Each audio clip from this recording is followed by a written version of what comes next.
Buenas tardes, mi nombre es Paul Benalcázar. Hoy 27 de julio del 2018 tengo la oportunidad de entrevistar al doctor Víctor Ponce, director de Visual Lab en San Diego State University. Entonces, doctor, qué gusto poder compartir con usted el día de hoy. Y quisiera empezar con la primera pregunta. ¿Qué es el Visual Lab? El Visual Lab es un laboratorio de colocación de información en línea. Lo creamos el año 1999 con esa intención. Nuestros primeros artículos eran lo que llamamos en forma vectorial, sin fotos, o sea, artículos.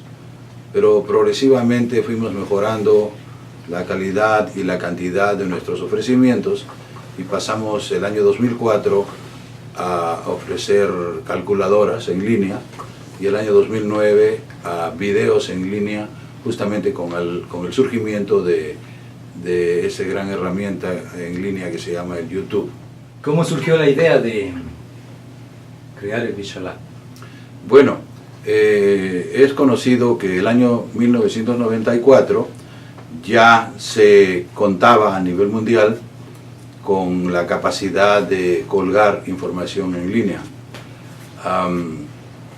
Ya a partir del año 95 aquí en la Universidad de San Diego, en California, se comenzaron a crear y a instalar los recursos para poder hacer esto. Nosotros el año 99 creamos la idea de hacer un laboratorio específicamente dedicado a colocación en línea en el área de la ingeniería hidráulica e hidrológica. Entonces ese es el motivo de nuestro laboratorio. Tenemos una gran diversidad de equipo, particularmente servidores y luego estaciones de trabajo, los llamados workstations. Tenemos aproximadamente 8 workstations y 8 servidores también para poder proveer este servicio a nivel nacional, a nivel mundial. Lo que entiendo, la visión fue para educación, para compartir información. ¿Cuál fue la visión? Bueno, la visión fue compartir toda suerte de información generada por nosotros o por otras personas, primordialmente por nosotros, aquí en el laboratorio. El que les habla, mis alumnos, mis colaboradores, tenemos varios colaboradores a nivel latinoamericano, a nivel mundial, y es importante tener un sitio donde colgar la información para que sea accesible de una forma que sea no solamente efectiva, sino también, digamos, bonita, artísticamente aceptable. Perfecto. Como entiende, bueno, yo vengo de Latinoamérica y tengo una pregunta respecto a ese tema. ¿Podríamos crear un Visual Lab en Latinoamérica? Bueno, la verdad es que lo que hemos hecho aquí es fácilmente reproducible, nomás hay que tener la idea de hacerlo y obviamente las ganas. Los recursos son prácticamente no muy grandes, se necesita cierta capacidad, espacio, conocimiento, recursos económicos, pero como les digo, no es una cosa muy grande. Los servidores han bajado mucho de precio, lo mismo las estaciones de trabajo. Yo creo que con una cantidad razonable se podría reproducir esta idea, que ya, como les digo, ya casi va a cumplir 20 años. Nosotros hemos enfatizado desde el principio, y esto puede sonar un poco raro, pero es la verdad, hemos enfatizado no solamente la calidad, sino también la cantidad. Tenemos una gran cantidad de información en línea. Otra pregunta, pero bueno, ahora saliéndonos del tema de Visual Lab, entrándonos al tema de educación, ¿qué significado tiene la palabra academia para usted? Bueno, la academia es una institución donde se profesa el avance del conocimiento, con el fin de ilustrar, educar a los alumnos, a las nuevas generaciones. Obviamente los muchachos salidos de la escuela van a la universidad por hasta 5 años para instruirse en un área de trabajo. recibimos a la gente joven y luego las entrenamos 5 años con las nuevas técnicas, los nuevos procesos, lo nuevo en la profesión, que es nuestra profesión, la ingeniería civil, y con el fin de sacar los mejores profesionales que sea posible. Y esto lo hacemos, como les digo, tenemos conocimiento, tenemos las ganas de hacerlo, tenemos la determinación de cumplir nuestro cometido. Y por último, siempre lo digo yo, hay que tener un poco de suerte para que las cosas salgan bien. A nosotros nos han salido bien las cosas. Ya tenemos, como les digo, 20 años en este trabajo. Hablando del tema de docencia, ¿cuáles serían, en su opinión, las características que debería tener un docente? Bueno, un docente tiene que ser obviamente inteligente. Hay una selección para la docencia. Quiere decir que no cualquiera puede ser docente. La inteligencia analítica es importante, que es la inteligencia más, digamos, más visible de todos los tipos de inteligencia, es la analítica. Tiene que tener una persona que es hábil para ejecutar cosas, y aparte de eso pues hay que tener una cierta ética, ¿no?, para realizar las cosas bien de acuerdo a las normas establecidas. Yo creo que es importante tener una alta capacidad de trabajo.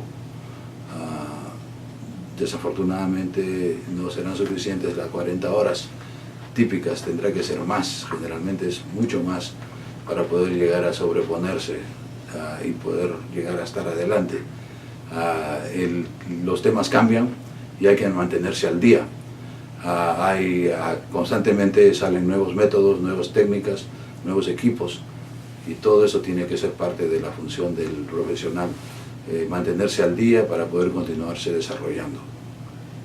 Entiendo que usted ha tenido la oportunidad de trabajar en su vida profesional en Estados Unidos, obviamente aquí en California, pero también la oportunidad de trabajar y enseñar en Asia y en Latinoamérica. ¿Cuál es esa diferencia, si cabe el término, entre enseñar en Latinoamérica versus enseñar aquí en California? ¿Cuál sería esa diferencia? Bueno, las poblaciones son diferentes, hay culturas diferentes. En California, por ejemplo, es multicultural. Cuando usted va a una clase en California, hay ciudadanos de casi todas partes del mundo, porque es California. California es bastante diverso desde el punto de vista de origen nacional, etc. En Latinoamérica no es tanto así. Además, claro, hay la diferencia del idioma, ¿no? Pero yo creo que básicamente una clase es una clase, y usted se debe a los alumnos, instruirlos, enseñarles la manera de hacer las cosas. Es importante. También es importante considerar que un profesor debe dimensionarse más allá del aula misma, porque es como nosotros hacemos las cosas que es que los estudiantes tienen que aprender, no solamente la parte del tema mismo, sino también cómo hacerlo, cómo ser efectivos, cómo lograr los logros que son necesarios para poder avanzar, no solamente en la profesión, sino también en la vida misma. Es entendido que hay diferencias entre las universidades del norte versus las universidades de Latinoamérica. ¿Cómo podríamos alcanzar esos estándares en Latinoamérica? Bueno, generalmente aquí en Estados Unidos hay más recursos, eso es obvio. No debemos entrar a decir por qué o cómo, pero lo cierto es que hay más recursos. Obviamente los recursos es el aceite que mueve el engranaje. Si no hay recursos, pues el engranaje no se va a mover o va a estar un poco más lento. Las universidades tienen que disponer de los recursos necesarios para que los profesionales académicos puedan hacer su trabajo de una forma pues bastante efectiva. Les menciono, por ejemplo, que aquí en nuestro sistema universitario, que es el más grande de California y por ende el más grande del mundo, creo que es el 40%. El 40% del presupuesto es utilizado en todo lo que no es salario. Pero si usted va a universidades en Latinoamérica, ese valor se reduce generalmente al 10%. Quiere decir que la operación de la universidad misma y todos sus gastos es mejor aquí en Estados Unidos por esa diferencia que hay. Hay mucho más dinero para gastos aparte de los salarios.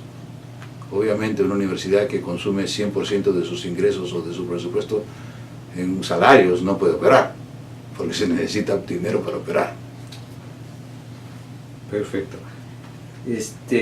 Hablando del tema de dinero, presupuesto de la universidad y sobre todo para el tema de investigación y el investigador, ¿cuáles serían las características que un investigador debería tener para generar conocimientos? Ese es un tema muy importante y a la vez muy interesante. La academia, por más de 600, 800 años, siempre ha tenido un objetivo de ilustrar, educar. Sin embargo, en los últimos 100 años, desde que se perfiló el desarrollo tecnológico a nivel mundial, las academias en Estados Unidos y Europa lideraron una transformación hacia la investigación. Y entonces se dedicaron cada vez más a hacer investigación. Entonces aquí hay un asunto de dicotomía. ¿Cuánta investigación debe hacer una universidad? ¿Qué porcentaje? ¿Un 20%, un 50%, un 100%? Y eso no está definido porque depende de la cultura de cada institución. Hay instituciones que enfatizan la investigación, muchos dicen que en desmedro de la enseñanza y viceversa. Nosotros aquí en la Universidad de California, el Estado de California, particularmente en San Diego State University, decimos, correctamente creo, que enfatizamos tanto de la misma manera, del mismo modo, tanto la enseñanza como la investigación. Y tenemos una frase para eso, nos llamamos Teacher Scholars, que quiere decir que somos tanto profesores como scholar, que quiere decir una persona de ciencia. Y con ese, digamos, apelativo operamos desde hace más de 30 años. Debemos nosotros sentirnos, todo profesional que aspira a ser profesor en esta universidad, tiene que sentirse confortable tanto en la clase como en el laboratorio. ¿Cuáles serían esas capacidades que un profesor, un docente, sobre todo un investigador, debería tener para desarrollar, digamos, en este caso, artículos? Bueno, yo creo que son 4 fundamentos básicos que alguna vez ya los mencioné. El primero es el conocimiento. El segundo es la determinación, porque se van a presentar obstáculos y hay que salvarlos.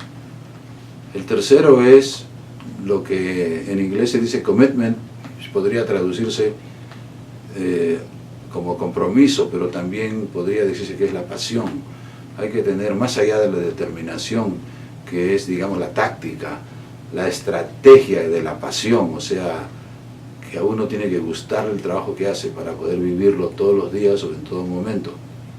Y por último, ya lo mencioné, es necesaria una cierta dosis de suerte. El gran estadista italiano Maquiavelo dijo que en general la suerte constituía un 50% de todos nuestros actos, y que si lo pensábamos y tratábamos digamos, de hacerlo todo bien, podríamos convertir ese 50-50 en 60-40, pero no más. Siempre hay una dosis de suerte, que lo tenemos que dejar, por supuesto, al hacedor. Nosotros no determinamos nuestra suerte, él la determina. Lo que sí determinamos hasta cierto punto, ¿no?, es la determinación y el commitment, el compromiso, la pasión con que hacemos las cosas. Hay gente que goza trabajando y goza haciendo lo que trabajan, de donde reciben sus dineros. Otras personas no lo hacen tan bien o lo hacen un poco a la fuerza, y entonces eso va en desmedro de la calidad y de la cantidad del trabajo. Ahora pasándonos a otro tema, sobre todo un tema que usted maneja muy bien, que es el manejo del agua. ¿Cómo entiende usted el manejo del agua? Es un tema interesante y bastante global y muy importante en estos momentos que vivimos, en lo cual la población aumenta en una curva J hasta cierto punto. Ya somos 7.6 mil millones de habitantes en el planeta. Sin embargo, la disponibilidad de los recursos hídricos no parece aumentar, y en ciertas situaciones parece haber hasta disminuido. Es un tema, como le dije, bastante complejo. Se sabe muy bien que la gente tiende a escaparse del agua, o sea que donde hay más agua hay menos gente. Eso es fácil de probar. La cuenca del Amazonas tiene muchísima agua, es la cuenca más húmeda del planeta y sin embargo es la que tiene menos gente. Eso es fácil de comprobar. En cambio hay unas zonas a nivel mundial muy áridas y que tienen bastante gente. O sea que concluimos de que naturalmente el hombre, por su naturaleza, tiende a escaparse o a huir del agua. Entonces hay una dicotomía allí. Lo importante es darse cuenta de que en el centro del espectro climático están las condiciones óptimas, no solamente para el agua, sino también para los nutrientes, porque la vida no solamente es agua, la vida es nutrientes. Con agua no hacemos absolutamente nada, porque tenemos que comer, y una manzana no es pura agua, la manzana es 98% agua y 2% nutrientes, y los nutrientes de la manzana no son los mismos del plátano o de cualquier otra fruta. Entonces tienen que hacer la diferente diversidad de nutrientes que puedan proveer el alimento, el sustento de todas las personas. Y esos nutrientes varían en cuanto a su disponibilidad. Hay ciertas zonas que tienen este tipo en oposición a otro tipo de nutrientes. Y eso es suerte.